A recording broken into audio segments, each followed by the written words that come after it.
بسم اللہ الرحمن الرحیم۔ آج کا جو ہمارا لیکچر ہے وہ یہ شخصیت آپ کے سامنے ہیں۔ ان میں سے جو ایک شخصیت ہیں جو مرد ہیں اور ایک شخصیت جو ہیں وہ عورت کی آپ کو نظر آ رہی ہوگی۔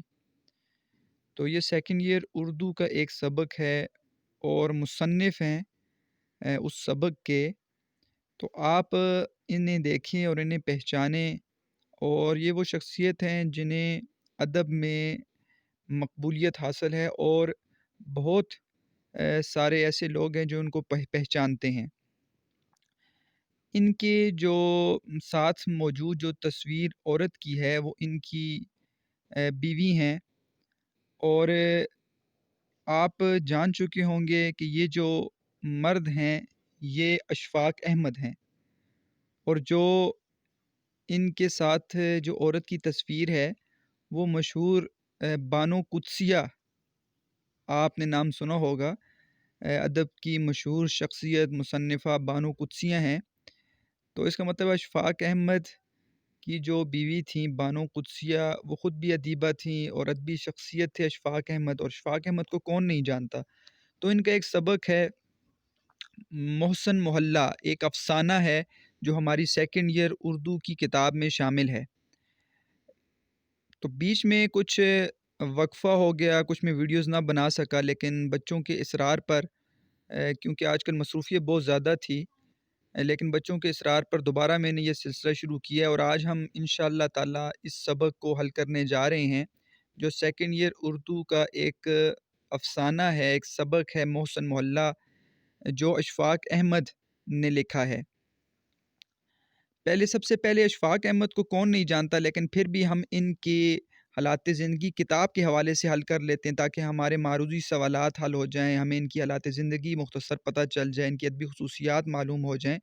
تو اشفاق احمد جو ہیں ان کی ولادت 1925 میں ہوئی ہے اور وفات لکھی ہوئی ہے 2004 میں۔ یہ آپ کے معروضی سوالات MCQs آ سکتے ہیں۔ اشفاق احمد اتر پردیش یوپی ہندوستان میں یہ پیدا ہوئے تھے۔ انہوں نے ابتدائی تعلیم اپنے آبائی علاقے میں حاصل کی۔ قیام پاکستان سے کچھ عرصہ پہلے وہ ہجرت کر کے لاہور آئے اور مستقل سکونت اختیار کی، یہیں پر وہ رہنے لگے۔ یہاں انہوں نے تعلیم کا سلسلہ دوبارہ شروع کیا اور گورنمنٹ کالج لاہور سے اردو ادب میں MA کیا۔ ان کی اہلیہ سے مراد ہیں بانو قدسیہ جو کہ اردو کی مشہور ناول نگار ہیں۔ گورنمنٹ کالج لاہور میں ان کی ہم جماعت تھیں۔ حصول تعلیم کے بعد وہ ریڈیو آزاد کشمیر سے منسلک ہوئے۔ کچھ عرصے بعد وہ یہ ملازمت چھوڑ کر لاہور آ گئے اور دیال سنگھ کالج لاہور میں اردو پڑھانے لگے۔ تو ان کے گھر والے کیونکہ یہ پٹھان تھے اور وہ پٹھان فیملی سے باہر رشتہ نہیں دیتے تھے نہ کرتے تھے، تو اس وجہ سے وہ نہیں مانتے تھے کہ بانو قدسیہ جو ہے وہ ان کی شریک حیات بنے۔ تو انہوں نے شادی جو ہے اپنی مرضی سے کی اور بعد میں علیحدگی پھر گھر سے اختیار کر لی تھی۔ تو ان کے ساتھ ہی انہوں نے ساری زندگی گزاری ہے۔ پھر تقریباً 2 سال کے بعد وہ روم چلے گئے اور ریڈیو میں اردو نیوز کاسٹر مقرر ہوئے۔ ساتھ ساتھ روم کی ایک یونیورسٹی میں اردو بھی پڑھاتے رہے۔ مختلف ممالک میں قیام کے دوران انہوں نے اطالوی اور فرانسیسی اٹیلک اور فرانسیسی زبانوں کے ڈپلومے حاصل کیے، جبکہ نیو یارک سے ریڈیو براڈ کاسٹنگ میں ڈپلومہ حاصل کیا۔ تو براڈ کاسٹر بھی رہے ہیں۔ وطن واپسی پر انہوں نے اپنا ذاتی رسالہ ایک نکالا جس کا نام تھا داستان گو۔ ساتھ ہی وہ ریڈیو کے لیے بھی، اس وقت ریڈیو کا زمانہ تھا، اس کے لیے فیچرز بھی لکھتے تھے۔ اسی دوران ان کا مشہور ریڈیو پروگرام تلقین شعر نشر ہونا شروع ہو گیا، اور یہ بڑا اچھا پروگرام تھا جو ریڈیو پہ نشر ہوتا تھا۔ ہلکے پھلکے انداز میں معاشرتی خامیوں اور تضادات کی نشاندہی کرانے والے یہ پروگرام سامعین میں بے حد مقبول رہا ہے، اور تقریباً یہ 30 سال تک نشر ہوتا رہا۔ تلقین شاہ جو ان کا پروگرام تھا ریڈیو کے اندر، وہ مرکزی اردو بورڈ کے ڈائریکٹر بھی رہے، اور یہ ادارہ آج کل اردو سائنس بورڈ کہلاتا ہے۔ اشفاق احمد کچھ عرصے تک وفاقی وزارت تعلیم میں بھی خدمات سر انجام دیتے رہے۔ اشفاق احمد نے زمانہ طالب علمی سے ہی تصنیف و تالیف کا سلسلہ شروع کر دیا۔ تصنیف اپنی کتاب کا لکھنا اور تالیف مختلف کتابوں کو جمع کر کے ایک نئی کتاب مرتب کرنا تالیف کہلاتا ہے۔ ان کی کہانیاں ماہنامہ پھول میں شائع ہوتی رہیں۔ ابتدا میں ماہنامہ اس رسالے کو کہتے ہیں جو ہر مہینے جاری ہوتا ہے، تو اس میں ابتدا میں شائع ہوتی رہی ہیں۔ انہوں نے ریڈیو پاکستان اور پاکستان ٹیلی ویژن کے لیے سینکڑوں ڈرامے لکھے ہیں، اور ان کے موضوعات جو تھے وہ ادب تھا، فلسفہ تھا، نفسیات اور صوفی ازم، ٹھیک ہے، تصوف تھا، انسانی جذبات اور احساسات کی ترجمانی اور انسان دوستی کی ترویج رواج کی وجہ سے وہ سامعین اور قارئین میں بے حد مقبول رہے ہیں۔ تو اس اعتبار سے جو اشفاق احمد ہیں وہ ایک افسانہ نگار بھی ہیں، ناول نگار بھی ہیں، ڈرامہ نویس بھی ہیں، ڈرامہ آپ اس کو کہہ سکتے ہیں، لکھنے والے بھی ہیں، ساتھ ساتھ براڈ کاسٹر بھی ہیں۔ تو ہمہ جہت ایک شخصیت تھی اور ان کی مختلف تصانیف ہیں، افسانے ان کے بڑے مشہور ہوئے ہیں۔ زاویہ جو تھا وہ ان کا پروگرام آپ نے پی ٹی وی پر دیکھا بھی ہوگا، زاویہ پی ٹی وی پر آتا رہا ہے، اور یہ اس کے بعد کتابی شکل میں آیا اور اس کے اندر مختلف جو ہے مضامین کی شکل میں مضامین چھپے ہیں اس کتاب کے اندر۔ ایک محبت 100 افسانے ان کی افسانوں کا مجموعہ سے 13 افسانے ہیں اس میں ذکر کیے گئے ہیں۔ گڈریا جو ہے وہ بھی ان کا ایک افسانہ ہے، منچلے کا سودا، حیرت کا دا، اور طوطا کہانی اور ایک محبت 100 ڈرامے۔ یہ جو ہیں یہ 4، منچلے کا سودا، حیرت کا دا، طوطا کہانی اور ایک محبت 100 ڈرامے، یہ ڈرامے ہیں جو پی ٹی وی پر بھی آتے رہے ہیں۔ ایک محبت 100 افسانے باقاعدہ 70 کی دہائی میں 1970 میں بلیک اینڈ وائٹ جب ہوتا تھا پی ٹی وی، اس وقت یہ آیا کرتے تھے۔ ایک محبت 100 افسانے، مختلف جو افسانے ہیں وہ ڈرامے کے طور پر آتے تھے۔ پھر دوبارہ 1998 میں 1998 میں دوبارہ اس کو نشر کیا گیا اور نئے اداکار تھے اور نئے کریکٹرز لائے گئے اور پھر رنگین دنیا تھی تو دوبارہ اس کو پیش کیا گیا تھا۔ تو سفر دا سفر جہاں پر لکھا ہوا ہے، سفر دا سفر ان کا سفر نامہ ہے، تو اس وجہ سے انہوں نے سفر نامہ بھی لکھا ہوئے ہیں۔ تو یہ ان کی پوری جو ہے وہ ہسٹری ہے، تصانیف ان کی بہت ساری ہیں۔ ایک تصنیف یہاں پر ذکر نہیں ہے۔ میں پہلے یہ سمجھتا رہا کہ شاید ان کا جو افسانہ ہم پڑھنے جا رہے ہیں یہ ایک محبت 100 افسانے میں شامل ہوگا، تو میں یہ سمجھتا رہا، لیکن میں نے جب اس کتاب کو دیکھا، اس کے 13 افسانوں میں محسن محلہ جو تھا اس کا نام مجھے نظر نہیں آیا تھا۔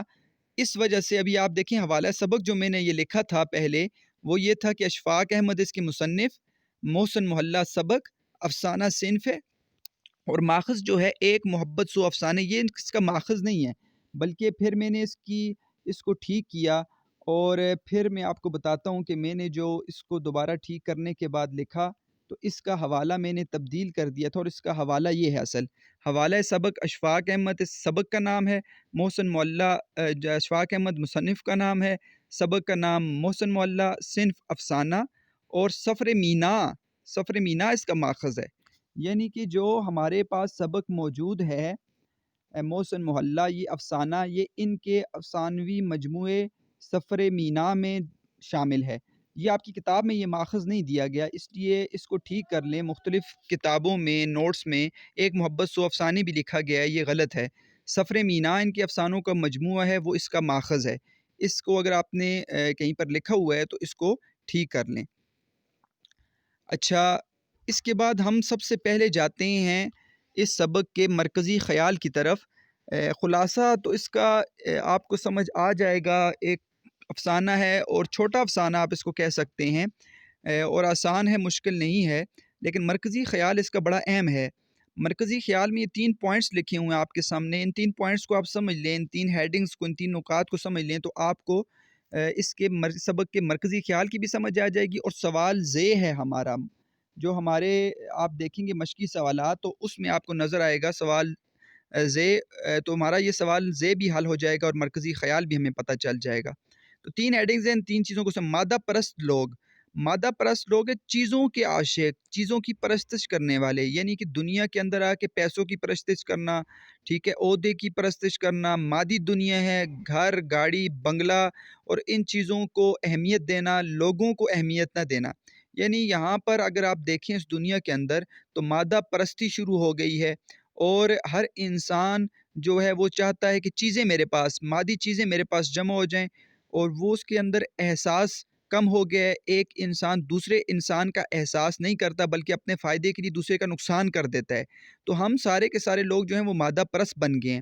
دوسری بات یہ کہ ہمارے اندر دکھاوا اور نمائش یہ بہت زیادہ آ گئی ہے، ان لوگوں کو دکھانے کے لیے ہم نے سارے کا سارا سامان جوڑ رکھا ہے، اور دنیا حالانکہ وہ فانی ہے، وہ ختم ہونے والی چیز ہے، اور وہ بالکل ایک وقت ایسا آئے گا فنا ہو جائے گی، لیکن دنیا کے اندر ہم نے جتنی بھی چیزیں ہیں وہ لوگوں کو دکھانے کے لیے جمع کر دی ہیں، دکھاوا کر رہے ہیں، نمائش کر رہے ہیں، اور انہی پیسوں سے ہم لوگوں کی مدد بھی کر سکتے ہیں، لیکن یہ احساس ہمارے اندر پیدا نہیں ہوتا، بلکہ ہم کسی کی اگر مدد کرتے بھی ہیں وہ بھی ہم لوگوں کو دکھانے کے لیے کرتے ہیں کہ لوگ مجھے سخی کہیں اور لوگ مجھے کہیں کہ یہ بہت زیادہ جو ہے وہ دوسروں کے لیے جو ہے وہ درد رکھنے والا انسان ہے۔ تو دکھاوا اور نمائش بہت زیادہ جو ہے وہ آج کل نظر آ رہی ہے۔ تو اس سبق میں نصیحت جو ہمیں ملے گی اس افسانے میں وہ یہ نظر آئے گی آپ کو کہ انسان جو ہے وہ دنیا کے اندر آتا ہے اور وہ دنیا کے اندر دوسروں انسانوں کی جو ہے وہ اس کے ساتھ ہمدردی کا جذبہ رکھنا چاہیے، وہ ہمدردی کا جذبہ ہم نہیں رکھتے، لیکن جب دنیا سے چلا جاتا ہے، ٹھیک ہے، تو اس وقت اس کے جنازے پر یا اس کے پاس آ کے لوگ سارے دکھاوے کے لیے اس کے ساتھ اچھائی کرنا شروع کر دیتے ہیں۔ تو یہ افسانہ بھی ایک ایسی کردار کے اوپر ہے، ایک ماسٹر صاحب ہیں ان کے کردار کے اوپر ہے کہ وہ دنیا میں جس وقت موجود تھے تو ان کو کوئی پوچھتا نہیں تھا، کیونکہ وہ کیسے شخص تھے، وہ ایک شریف شخص تھے اور ان کے ساتھ کوئی دوستی بھی نہیں رکھنا چاہتا تھا، اور ان کے ساتھ ایک جو مالک مکان ہے اس نے برا سلوک کیا، اس کو کرائے کے مکان سے نکال دیا، لیکن آخر میں کیا ہوا جب وہ مر گیا تو وہ لوگوں کے پاس پہلے دوڑتے رہے پیسوں کے لیے اور ان کو کہتے رہے کہ مجھے تم قرضہ دے دو، پیسے دے دو، لیکن کسی نے ان کو پیسے نہ دیے، لیکن جب مر گئے تو سارے ان کے جنازے پر اور ان کے میت پر آ کر اور اس کے بعد وہ سارے کے سارے پیسے محلے والے جمع کرتے رہے اور بہت سارے پیسے جمع ہو گئے۔ تو جب وہ زندہ تھے تو اس دنیا کے اندر موجود تھے، اس وقت ان کے ساتھ بھلائی کرنے والا کوئی بھی شخص نہیں تھا۔ تو اس سے ہمیں یہ نصیحت ملتی ہے کہ ہمیں مادہ پرستش کو، دکھاوے اور نمائش کو چھوڑ دینا چاہیے، بلکہ آخرت کے لیے ہمیں فکر کرنی چاہیے اور لوگوں کے ساتھ ہمدردی بھی رکھنی چاہیے۔ حقوق اللہ کے ساتھ ساتھ حقوق العباد کا پورا خیال رکھنا چاہیے، اپنے پڑوس میں دیکھنا چاہیے، ارد گرد دیکھنا چاہیے،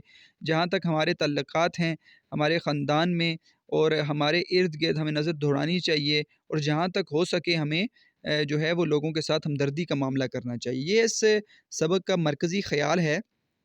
اس سے ملتے جلتے اشعار میں آپ کو پہلے ہی بتا دیتا ہوں تاکہ سبق آپ کے لیے آسان ہو جائے، اور حوالے کے ساتھ ساتھ جتنے بھی آپ کو مشقی سوالات آپ کے لیے ہیں وہ آسان ہو جائیں۔ اس کے اندر آپ یہ اشعار لکھ سکتے ہیں، تشریح کے اندر لکھ سکتے ہیں آپ یہ اشعار کہ اپنے لیے تو سب ہی جیتے ہیں اس جہاں میں، ہے زندگی کا مقصد اوروں کے کام آنا، ہیں لوگ وہی جہاں میں اچھے، آتے ہیں جو کام دوسروں کے، درد دل کے واسطے پیدا کیا انسان کو، ورنہ طاعت کے لیے کچھ کم نہ تھے کروبیاں۔ بشیر بدر کہتے ہیں گھروں پہ نام تھے، ناموں کے ساتھ عہدے تھے، بہت تلاش کیا کوئی آدمی نہ ملا۔ بشیر بدر کہتے ہیں کہ اسی لیے تو یہاں اب بھی اجنبی ہوں میں، تمام لوگ فرشتے ہیں آدمی ہوں میں۔ الطاف حسین علی کہتے ہیں فرشتے سے بڑھ کر ہے انسان بننا، مگر اس میں لگتی ہے محنت زیادہ۔ جان ایلیا مشہور شاعر ہیں، وہ کہتے ہیں سب سے پرامن واقعہ یہ ہے آدمی آدمی کو بھول گیا۔ سائل لدھیانوی کہتے ہیں زمین نے خون اگلا، آسمان نے آگ برسائی، جب انسان کے دل بدلے تو انسانوں پہ کیا گزری۔ مغیث الدین فریدی کہتے ہیں کہ اس دور میں انسان کا چہرہ نہیں ملتا، کب سے میں نقابوں کی تہیں کھول رہا ہوں۔ حفیظ جون پوری کہتے ہیں کہ آدمی کا آدمی ہر حال میں ہمدرد ہو، ایک توجہ چاہیے انسان کو انسان کی طرف۔ تو اب ہم اس سبق کو پڑھتے ہیں اور ساتھ ساتھ اس کے مشقی سوالات حل کرتے ہوئے جائیں گے۔ تو سب سے پہلے آپ مشقی سوالات دیکھ لیں کہ کتنے مشقی سوالات ہیں، تاکہ ہمارے ذہن میں رہے کہ ہم یہ مشقی سوالات حل کریں گے۔ یہ آپ کو نظر آ رہا ہے مشق کے اندر کہ الف بے جیم دال ہے و اور زے، یعنی کہ آپ کے پاس 7 مشقی سوالات ہیں۔ تو 7 مشقی سوالات ہم نے سبق کے ساتھ ساتھ حل کرنے ہیں۔ میں آپ کو ان کے عنوانات، ان کی ہیڈنگز بتا دوں گا اور آپ اس کو آسانی سے اپنی کتاب کے اندر سے ان ہیڈنگز کے اندر لکھ سکتے ہیں۔ اشفاق احمد محسن محلہ، تو پہلی پیراگراف میں ایک سوال ہے، تو سوال ہم دیکھتے ہیں، پہلے پیراگراف کو پڑھ لیتے ہیں۔ کسی کو ٹھیک سے معلوم نہیں کہ ماسٹر الیاس کب اس محلے میں آیا تھا۔ تو ماسٹر الیاس جو ہے وہ اس کردار ہے اس افسانے کا جس کے اوپر پورے کا پورا افسانہ لکھا گیا ہے۔ تو کسی کو معلوم نہیں تھا کہ ماسٹر الیاس کب اس محلے میں آیا تھا اور کب اس نے یہ کوٹری کرائے پر لی تھی، لیکن اس بات کا ہر ایک کو علم تھا کہ ماسٹر الیاس مہاجر ہے، یعنی وہاں پر رہنے والا نہیں ہے بلکہ ہجرت کر کے آیا ہے، اور اس کا تعلق امبالے کے کسی علاقے سے ہے، کیونکہ وہ بولی ہی ایسی بولتا ہے جو امبالے میں بولی جاتی ہے۔ امبالہ موجودہ بھارت جو ابھی بھارت ہے اس کے مشرقی پنجاب کا ایک شہر ہے جسے امبالہ کہا جاتا ہے۔ تو وہ بولی امبالے کی بولتا تھا، تو وہاں کا اس کا لہجہ تھا، اس وجہ سے لوگ جانتے تھے، وہ یہ سمجھتے تھے کہ اس کا تعلق امبالک سے ہے کیونکہ وہ بولی وہاں کی بولتا ہے۔ تو جس محلے میں یہ آئے تھے وہاں پہ کرائے کا مکان لیا ہوا تھا، تو لوگوں کو ٹھیک طرح معلوم نہیں تھا کہ یہ کہاں سے آئے ہیں، بس لوگ صرف یہ جانتے تھے کہ امبالے سے اس کا تعلق ہے اور وہ بولی ہی ایسے بولتا تھا جو امبالے میں بولی جاتی تھی۔ اس کا دوسرا حصہ اسی سوال کا آگے چل کر ہے، اس لیے ہم پیراگراف یہاں سے آگے پورا پڑھ لیتے ہیں، پھر ہم سوال نمبر الف کو دیکھیں گے۔ ماسٹر الیاس کرائے کی کوٹری میں رہتا ہے اور اس کے پاس محلے کے لڑکے گنتی سیکھنے، پہاڑے کہنے اور تختی لکھنے کے لیے آ جاتے تھے۔ تو اس کو اس لیے ماسٹر کہا جاتا تھا کہ اس کے پاس محلے کے لڑکے جو ہے گنتی بھی سیکھتے تھے، پہاڑے جو ہے وہ کہنے آ جاتے تھے، تختی لکھنا یہ سکھاتا تھا، اس لیے اس کو ماسٹر الیاس کہا جاتا تھا۔ اس کے پاس 2 لڑاکا بٹیر اور ایک اصیل مرغہ بھی تھا۔ اصیل مرغہ یعنی لڑاکا مرغہ اس کے پاس موجود تھا۔ بٹیر تو پنجروں میں بند رہتے تھے، لیکن اصیل مرغہ جو تھا وہ اس کی کوٹری کے دروازے سے ذرا دور کھڑا رہتا تھا۔ ماسٹر الیاس نے مرغی کی ایک ٹانگ میں پیتل کا چھلا، ٹھیک ہے آپ اس کو انگوٹھی کہہ سکتے ہیں، پیتل کا چھلا ڈال کر اس سے مضبوط ڈور جو ہے وہ باندھ رکھی تھی، دھاگا باندھ رکھا تھا، اور اس ڈور کا دوسرا سرا اپنی کوٹری کی دہلیز میں میخ ٹھوک کر اس سے باندھ رکھا تھا، یعنی اس نے وہاں پر اس مرغے کو اس طریقے سے باندھ رکھا تھا۔ تو اس کے بعد مرغے بھی تھے اور بٹیر بھی تھے جو اس نے رکھے ہوئے تھے۔ محسن محلہ کے سبھی لوگ ماسٹر الیاس کی عزت کرتے تھے اور اس کو السلام علیکم کہہ کر اس کے دروازے کے آگے سے گزرتے تھے، عزت کرتے تھے کیونکہ شریف آدمی تھا۔ ماسٹر جی کچھ اور کام بھی کرتے تھے، کام کاروبار اس کا کیا تھا لوگوں کو نہیں پتا تھا، لیکن کسی کو اس کا علم نہیں تھا۔ شاید وہ سبزی منڈی میں منشی گیری کرتے تھے، کوئی کہتا تھا یہ سبزی منڈی میں منشی گیری کرتے ہیں اور حساب کتاب کا کام کرتے ہیں، منشی گیری کہتے ہیں حساب کتاب کا کام کرنے والا، تو وہ وہاں پر یہ سمجھتے تھے کہ سبزی منڈی میں حساب کتاب کام کا جو ہے وہ کام کرتے ہیں، یا کسی دور کے محلے میں پھیری لگاتے تھے، سامان وغیرہ لے کے جا کے وہاں پر چیزیں بیچنے، اس کو پھیری لگانا کہتے ہیں، یا کسی کارخانے میں رنگ و روغن کی دہاڑی دن لگانا، دہاڑی کہتے ہیں مزدور جو دن لگاتا ہے اور دن کے بعد وہ اپنی مزدوری لے لیتا ہے، اس کو دہاڑی کہتے ہیں۔ کوئی اس کے بابت کہتے ہیں متعلق، اس کے متعلق اچھی طرح سے نہیں جانتا تھا، لیکن اتنا سب کو معلوم تھا کہ ماسٹر الیاس کی گزر بسر ذرا تنگی ترشی سے ہی ہوتی ہے، یعنی کہ تنگی ترشی سے مطلب ہے کہ یہ ایک غریب تھا، کرائے کے مکان میں رہتا تھا، اس کے پاس اتنے پیسے نہیں ہوتے تھے، تو لوگ صرف اتنا جانتے تھے کہ یہ بڑی مشکل سے جو ہے اپنا گزارا کر رہا ہے۔ تو اس میں ہمیں یہ پتہ چل گیا کہ ماسٹر الیاس جو ہے وہ محلے والے اس کو کیسے دیکھتے تھے اور کیسے جانتے تھے۔ اس وجہ سے اب سوال نمبر الف جو ہے وہ آپ ذرا دیکھ لیں، سوال نمبر الف کیا ہے۔ سوال نمبر الف ہے، محسن محلہ کے لوگ ماسٹر صاحب کے بارے میں کیا جانتے تھے؟ یعنی محسن محلہ کے لوگ جو تھے وہ ماسٹر صاحب کے بارے میں کیا جانتے تھے اور کیا نظریہ تھا ان کا؟ تو اس کو آپ نے اس طریقے سے لکھنا ہے کہ ایک ہیڈنگ آپ نے لکھنی ہے ماسٹر صاحب کون تھے۔ تو کسی کو ٹھیک سے معلوم نہیں تھا کہ ماسٹر الیاس کب اس محلے میں آیا تھا اور کب اس نے یہ کوٹری کرائے پر لی تھی۔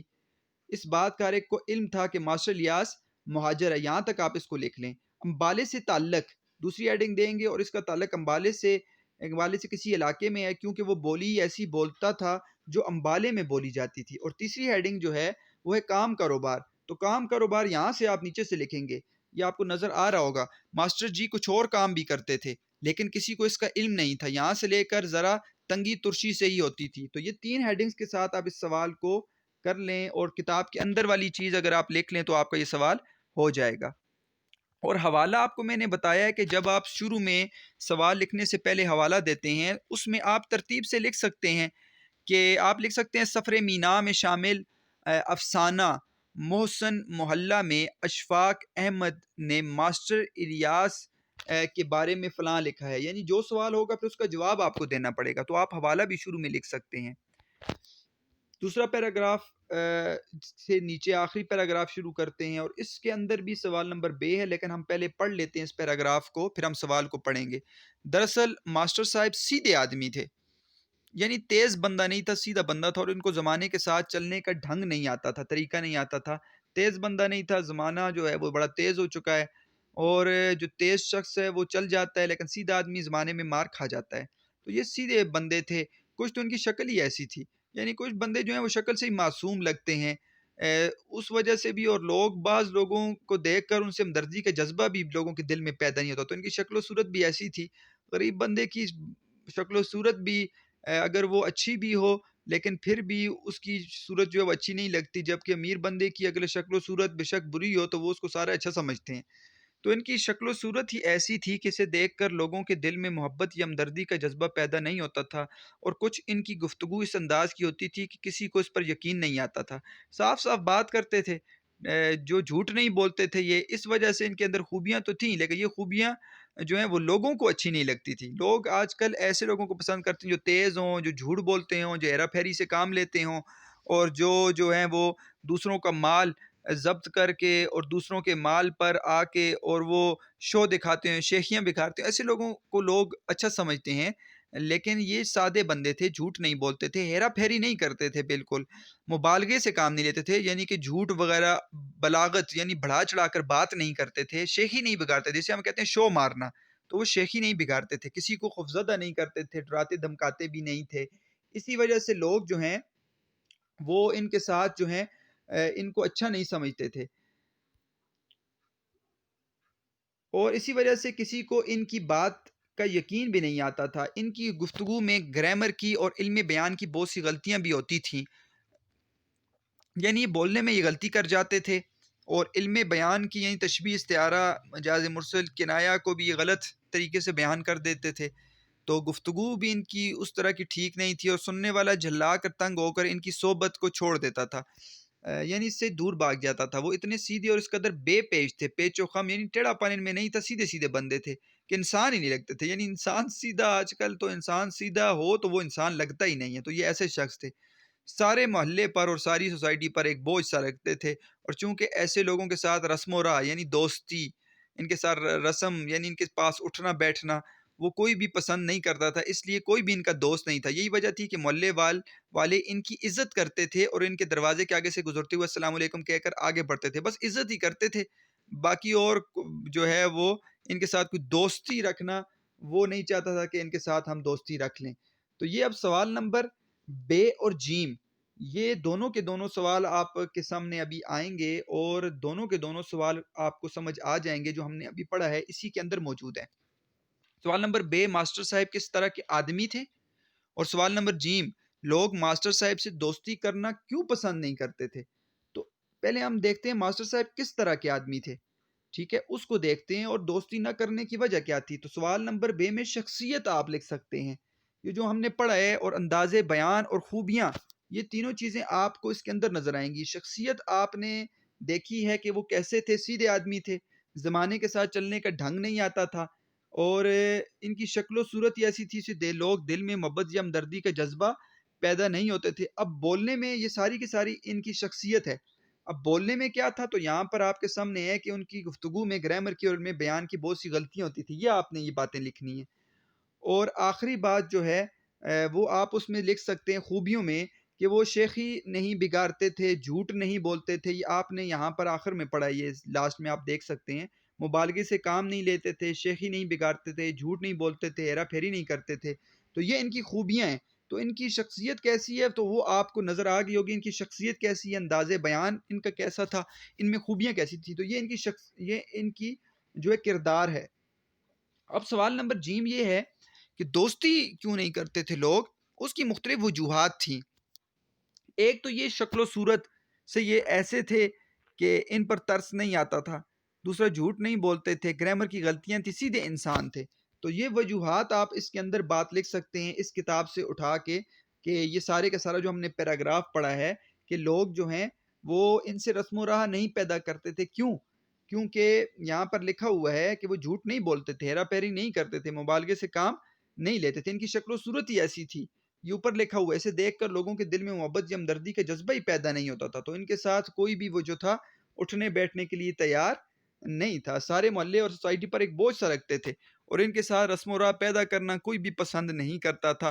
تو یہ تین ہیڈنگز آپ کو نظر آئیں گی، اور یہاں پہ یہ ہیڈنگز آپ اپنے پاس لکھ لیں، اور کتاب کے اندر سے آپ ساری بات لکھ، دوستی نہ کرنے کی وجوہات ہیں وہ آپ نے لکھنی ہے، شکل و صورت کے اندر بات لکھنی ہے، جھوٹ نہ بولنا کے اندر بات لکھنی ہے، گرامر کی غلطیاں اور سیدھے انسان تھے اس کے اندر بات آپ لکھ دیں اپنی کتاب سے، تو آپ کے یہ دونوں سوال جو ہیں وہ کتاب سے یہیں سے حل ہو جائیں گے۔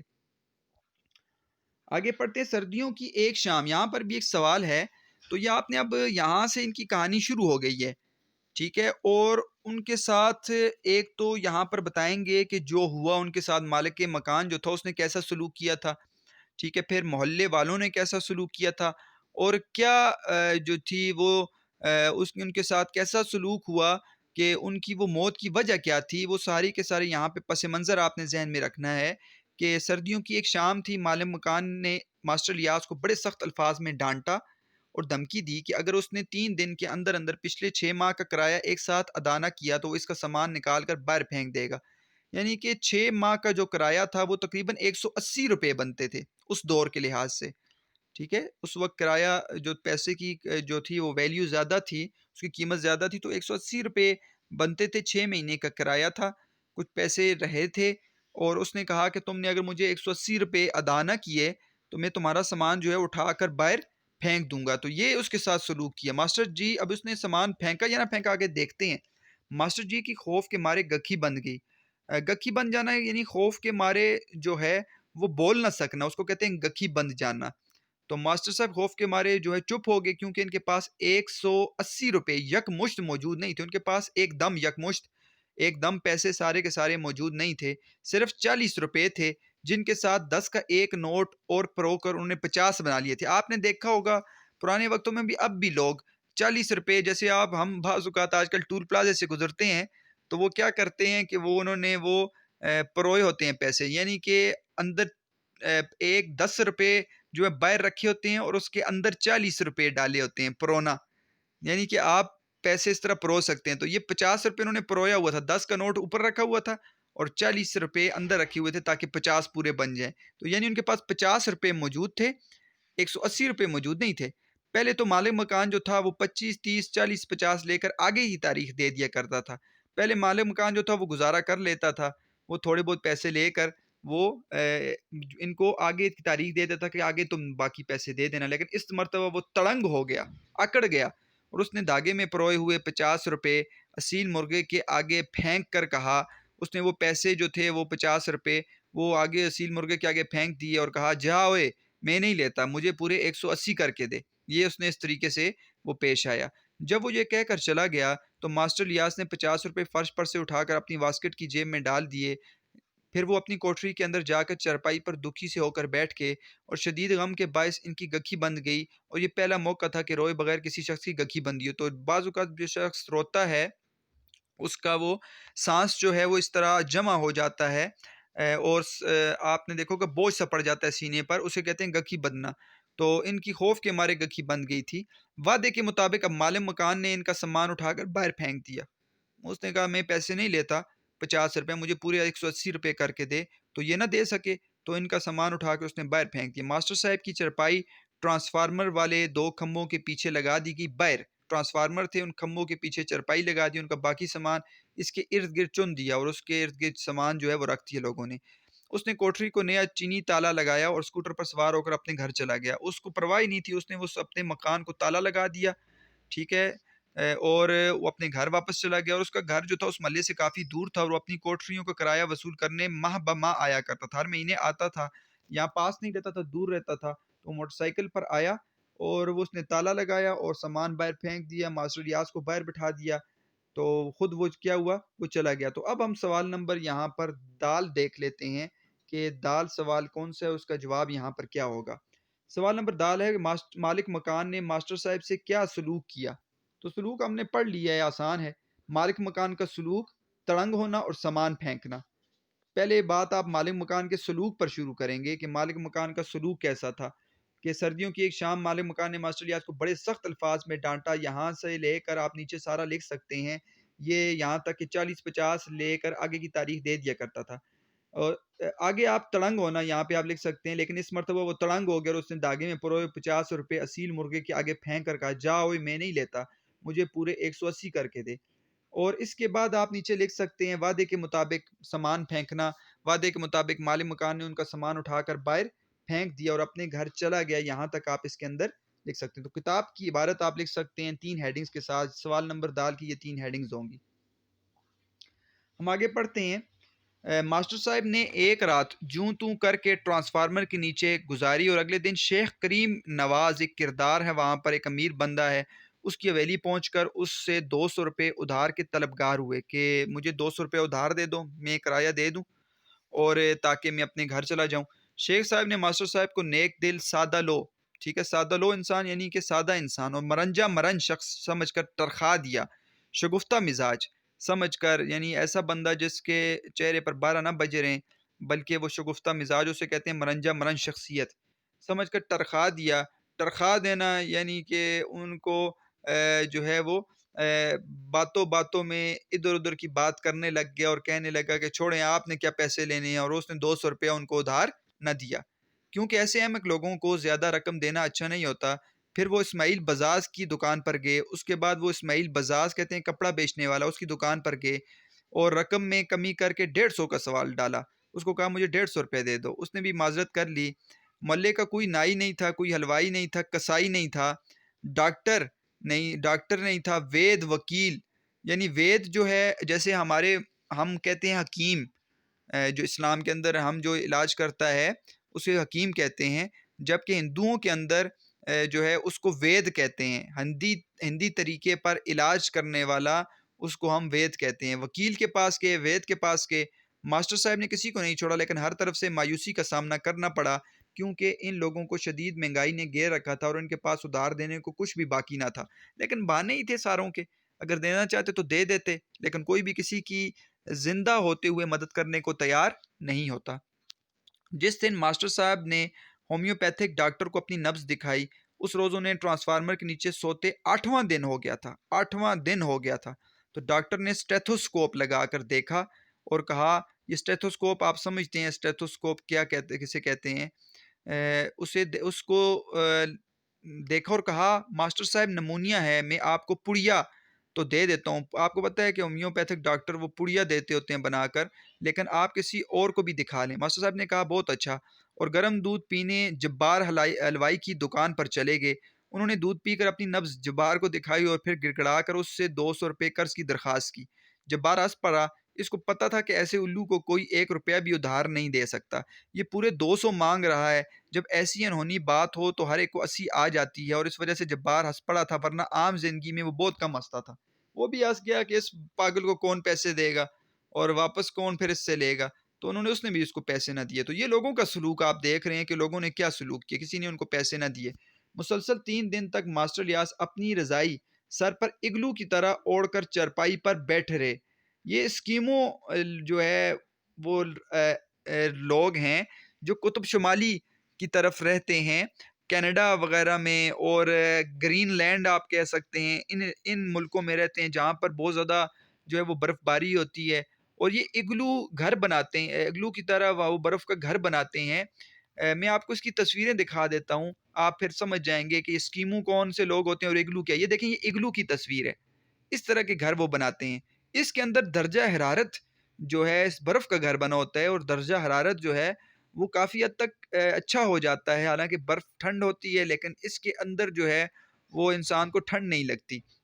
یہ اسکیمو ہیں، یہ لوگ جو ہیں نا، یہ آپ کو نظر آ رہے ہیں منگولیوں کی طرح ان کی شکل ہوتی ہے، اور یہ جو ہے نا ابھی وہاں پر رہنا انہوں نے سیکھ لی ہے، حالانکہ یہاں پر بندہ جو ہے -40 50 تک بھی ٹیمپریچر چلا جاتا ہے، لیکن یہاں پر انہوں نے رہنا سیکھ لیا ہے، اور یہاں پر یہ شکار وغیرہ کرتے ہیں، مچھلیاں جانور وغیرہ شکار کرتے ہیں، اور اپریل کے خصوصاً مہینے میں یہ شکار کر لیتے ہیں، تاکہ سردی میں پھر یہ وہ کھاتے رہتے ہیں وہ گوشت زیادہ تر۔ اور یہ دیکھیں، یہ اس طرح کی انہوں نے کتے انہوں نے پالے ہوتے ہیں، اور اس کی گاڑی بنائی ہوتی ہے، اس طرح وہ سفر کرتے ہیں اس برف کے علاقے میں۔ تو یہ اسکیمو یہ لوگ ہوتے ہیں۔ تو اس دن میں ایک پڑھ رہا تھا اخبار، تو اس میں بھی لکھا ہوا تھا کہ اب تو باقاعدہ یہ قطب شمالی میں ایک مشہور جو ہے کمپنی ہے، اس نے یہ اگلو کی طرح گھر بنائے ہیں، اور وہاں پہ لوگ جو ہے اپریل کے مہینے میں جا کر وہاں پر رہ سکتے ہیں۔ اور میں نے جب وہ پڑھا تو عجیب بات یہ مجھے پڑھنے میں وہاں پہ لگی کہ اگر وہاں پہ کوئی شخص جا کر اس ہوٹل میں رہے گا جو اگلو کی طرح وہ گھر بنے ہوں گے، تو وہ پاکستانی روپے کا حساب لگایا جائے تو 5 دن کا جو اس کا رینٹ بنتا ہے وہ تقریباً 1.5 کروڑ روپے بنتا ہے، 5 دن کے 1.5 کروڑ۔ تو وہاں پہ جا کے وہ رہ سکتے ہیں، بڑا خوبصورت، وہ میں نے تصویر میں وہ مکان دیکھے تھے، بڑے خوبصورت وہ مکان بنے ہوئے ہیں، اور وہ شیشے اندر شیشے کی طرح انہوں نے اگلو کی طرح بنائے ہوئے ہیں اور بڑا ہی خوبصورت نظارہ ہوگا. تو امیر بندہ ہی جا سکتا ہے، غریب بندہ وہاں پہ کہاں جا سکتا ہے. تو مسلسل 3 دن تک ماسٹر الیاس اپنی رضائی سر پر اگلو کی طرح اوڑھ کر چرپائی پر بیٹھے رہے. جیسے اگلو کا مکان ایسے میں نے آپ کو بتایا وہاں اس کی طرح ایسے کر کے اوپر اپنے اوپر بیٹھے رہے. اور جو کوئی وہاں سے گزرتا السلام علیکم کہہ کر یہ ضرور پوچھتا کیوں جی ماسٹر صاحب دھوپ سینکی جا رہی ہے. اور ماسٹر صاحب اندر سے بند آواز میں جواب دیتے ہاں جی تھوڑی سردی لگ رہی تھی. تو رضائی کے اندر بیٹھے رہتے تھے تو وہاں سے آواز دیتے تھے مجھے تھوڑی سردی لگ رہی ہے، حالانکہ بندے کو نمونیا ہوا تھا. چوتھے روز فجر کی اذان کے وقت جب ماسٹر صاحب فوت ہو گئے تو ماسٹر صاحب جو ہے وہ چوتھے روز فجر کی اذان کے وقت جو ہے وہ فوت ہو گئے. تو محسن ملا کے ایک ایک شخص کو ان کی موت کا بڑا صدمہ اب غم پہنچ رہا ہے جی. ناشتے کا وقت ختم ہونے تک ہر شخص خاموشی اور دکھ کے کنویں میں لپیٹ کر کنواں گلی کوچے کو کہتے ہیں دکھ کے یعنی کنویں میں لپیٹ کر دکھ کے حالت میں وہ دھوپ میں جا کھڑا ہوا. ماسٹر جی کے بٹیروں کو کٹورا بھر کنگنی اناج ہوتا ہے جو بٹیروں کو کھلایا جاتا ہے اور ان کے مرغے کو آٹے کی آب خورا بھر گولیاں. اب خورا یعنی پانی کے برتن میں ان کو آٹے کی گولیاں بنا کر اس مرغے کو کھلائی گئیں. تو اب دیکھیں جانوروں سے بھی اچھا سلوک ہو گیا، سارے اداس ہو رہے ہیں. تو یہ بھی سوال بھی آپ نے ذہن میں رکھنا ہے کہ ان کی مرنے کے بعد لوگوں کا طرز عمل ان کے ساتھ کیسا تھا. یہ نظر آ رہا ہے آپ کو جانوروں سے کیسا سلوک کیا ہے، ان کے ساتھ کیسا سلوک ابھی دیکھیں گے کریں گے. شیخ کریم نواز صاحب آ گئے ہیں جی. انہوں نے اپنی ویلی سے نکل کر ٹرانسفارمر کے نیچے وہ آ کر بیٹھ کے ہے. یہاں لوگوں نے بڑی ساری جو ہے وہ دری بھی بچھا دی بیٹھنے کے لیے اور 2-3 تازہ اخبار لا کر رکھ دیے. لوگ جمع ہونے شروع ہو گئے. شیخ کریم نواز نے 200 روپے نکال کر سعید اور بلال کو اسکوٹر پر بھیجا کہ جا کر قبر کا بندوبست کریں. تو پہلے 200 روپے اس نے نہیں دیے، اب مر گیا تو اس نے 200 روپے نکال کر دیے کہ جاؤ جا کر قبر کا بندوبست کرو. تو دکھاوا یہاں پر نظر آ رہا ہے. 300 روپے بابو جلال کو دیے کہ رحمت کو ساتھ لے جا کر لٹھے کافور اور کے گلاب اور پھولوں کا بندوبست کر لے. تو 500 روپے یہ ہو گیا. جب بار الوائی نے دودھ پتی کے ایک پتیلا گاڑ کر صف پر پہنچا دیا، سارے وہاں پر دودھ پتی پینے لگ گئے. لوگوں نے ماسٹر صاحب کی رسم کل جو مرنے کے بعد تیسرا دن ہوتا ہے اس کے لیے پیسے جمع کرنا شروع کر دیے اور دیکھتے ہی دیکھتے محسن ملا کے لوگوں نے 811 روپے جمع کر کے شیخ کریم نواز صاحب کے پاس محفوظ کروا دیا. 811 روپے یہ ہو گئے. شیخ کریم نواز صاحب نے 500 روپے لگا دیے. جبار الوائی صاحب نے دودھ پتی کا پتیلا دے دیا. تو وہ بندہ کہ جو 200 روپے مانگ رہا تھا ٹھیک ہے اور 150 روپے مانگ رہا تھا جا کر اس کو اس وقت 200 یا 150 روپے نہیں دیا گیا، لیکن اس کے مرنے کے بعد دکھاوے کے لیے لوگوں کو دکھانے کے لیے انہوں نے اس کے ساتھ کیسا سلوک کیا. تو ہم لوگ جو ہیں وہ اس وقت تک اچھا سلوک لوگوں کے ساتھ کرتے ہیں جب واہ واہ ہماری ہوتی رہے، لیکن دکھاوا ہو تو ہم اچھا سلوک کرتے ہیں، اگر دکھاوا نہ ہو تو ہم لوگوں کو پوچھتے بھی نہیں ہیں. تو اب ہم سوال دیکھ لیتے ہیں کہ ماسٹر صاحب کے مرنے کے بعد لوگوں نے اب کیا طرز عمل اپنایا. تو یہ آسان ہے، یہ اس کے آپ کے سامنے ایڈنگ ہے. لوگوں کا طرز عمل کیا تھا، جانوروں سے سلوک کیا تھا، شیخ کریم کا دکھاوا، جبار حلوائی نے کیا کیا اس کا دکھاوا اور رقم جمع کرنا آپ کو نظر آ گیا ہوگا. لوگوں کا طرز عمل کیا تھا، لوگ بڑے دکھی تھے اور وہاں پر سارے کے سارے آ کر وہاں پہ بیٹھ کے جانوروں کے ساتھ ان کے بٹیرے کو انہوں نے کنگنی لا کر دے دی اور اس کے اصیل مرغ کو جو ہے وہ آپ خورا بھر کے جو ہے وہ گولیاں آٹے کی بنا کر دے دی. شیخ کریم صاحب آئے، انہوں نے 300 روپیہ ایک دفعہ نکال کر دیا، 200 روپے ایک دفعہ نکال کر دیا، 500 روپے انہوں نے دے دیے. جبار الوائی نے دکھاوے کے لیے جو ہے وہ دودھ پتی کا پتیلا لا کر رکھ دیا. لوگوں نے رسم کل کے لیے تیسرے کے لیے پیسے جمع کرنا شروع کر دیے اور کتنے پیسے جمع ہو گئے، 811 روپے انہوں نے جمع کر دیے. تو یہ ساری چیزیں آپ اس کے اندر لکھ سکتے ہیں، کتاب کے اندر ہی یہ چیز موجود ہے اور میں نے کتاب کے اندر سے یہ ایڈنگ بنائی ہے، تو اس لیے آپ ان کو ایڈنگز کے ساتھ سوال نمبر 1 کو کر سکتے ہیں. سوال نمبر واؤ جو ہے وہ دیکھ لیں ماسٹر صاحب کا کیا انجام ہوا. تو کیا انجام ہوا اس کے اندر آپ 2 ہیڈنگز دیں، پس منظر لکھیں تھوڑا سا کہ ماسٹر صاحب کے ساتھ وہ جو سلوک تھوڑا سا کیا ہے مالک مکان نے، پھر لوگوں نے کیا سلوک کیا ٹھیک ہے، اور پھر آخر میں ماسٹر صاحب کا انجام کہ ان کا سامان جو ہے وہ باہر پھینک دیا گیا اور وہ بیمار رہے اور نمونیا ان کو ہو گیا. 3 دن کے بعد چوتھے دن وہ جو ہے ان کی موت کی خبر جو ہے لوگوں تک آ گئی. چوتھے روز فجر کی اذان کے وقت ماسٹر صاحب فوت ہو چکے تھے. تو یہ آپ لکھ سکتے ہیں کہ ماسٹر صاحب کا کیا انجام ہوا، پس منظر کے ساتھ آپ اس سوال کو کر سکتے ہیں. تو یہ ہمارے سارے کے سارے سوال جو ہیں وہ انہی ہیڈنگز کے ساتھ جو ہے حل ہو چکے ہیں، ہم نے کتاب کی عبارت کو پڑھ لیا، آپ کے لیے تشریح بھی آسان ہو جائے گی، کچھ اشعار بھی ہم نے دیکھ لیے کہ اشعار کیا ہیں، تاکہ آپ تشریح میں ان جو ہے اشعار کو لکھ سکیں۔ حوالہ سبق ایک دفعہ پھر دوبارہ آپ کے سامنے یہ موجود ہے۔ اشفاق احمد مصنف ہیں، سبق محسن معلیٰ ہے، صنف افسانہ ہے، اور ماخذ جو ہے وہ سفر مینا ہے۔ تو آپ اس کو ذہن میں رکھیں، اور اس مطلب آپ پہلے سوال کو رکھیں، دوسرے سوال کو رکھیں، تیسرے چوتھے اور پانچویں سوالات کو، ان سوالات کو اگر آپ ذہن میں رکھیں، یہ جو سوالات آپ کے سامنے ہیں، تو سبق کا خلاصہ بھی آپ کو آسانی سے آ جائے گا، اور اس کے بعد آپ شاق و سبا کو تشریح بھی لکھ سکتے ہیں۔ تو پہلے ماسٹر صاحب کے بارے میں لوگ کیا کہتے تھے، اس کو ذہن میں رکھیں۔ ماسٹر صاحب کیسے آدمی تھے، اس کو ذہن میں رکھیں۔ اس سے لوگ کیوں دوستی نہیں کرنا چاہتے تھے، اس بات کو آپ ذہن میں رکھیں۔ مالک مکان نے کیا سلوک کیا، اور مرنے کے بعد لوگوں کو کیا طرز عمل تھا۔ تو یہ سارے کا سارا جو ہے وہ واقعہ آپ ذہن میں رکھیں، تاکہ آپ کو آسانی سے یہ سبق جو ہے وہ لکھنے کے وقت آپ کو مشکل پیش نہ آئے۔ تو بچوں اب ان کی آپ مشق کریں، آپ ان کو کاپی میں لکھیں، ان سوالات کو، ان کی ہیڈنگز خصوصاً آپ ذہن میں رکھ لیں، تاکہ آپ کو کوئی بھی مشکل سوال ہیڈنگز جب بنا لیتے ہیں تو اس سے مشکل نہیں لگتا، وہ آسان ہو جاتا ہے۔ تو امید ہے آج کا جو لیکچر ہے وہ آپ کو سمجھ آیا ہوگا۔ میری کوشش یہ ہے کہ میں تھوڑے وقت میں آپ کو اب زیادہ پڑھا سکوں، اس اعتبار سے میں نے یہ طریقہ جو ہے وہ پڑھانے کا شروع کیا ہے۔ انشاءاللہ تعالی اسی اعتبار سے جو ہے وہ قواعد گرامر کے اوپر بھی لیکچر بنائے جائیں گے، فرسٹ ایئر کے لیکچر بھی میں بنا رہا ہوں انشاءاللہ 9 10 کہ اس کے بعد انشاءاللہ شروع کروں گا۔ آپ نے میری دعا کرتے رہنا ہے۔ اللہ تعالیٰ آپ کو خوش رکھیں، سلامت رہیں، والسلام۔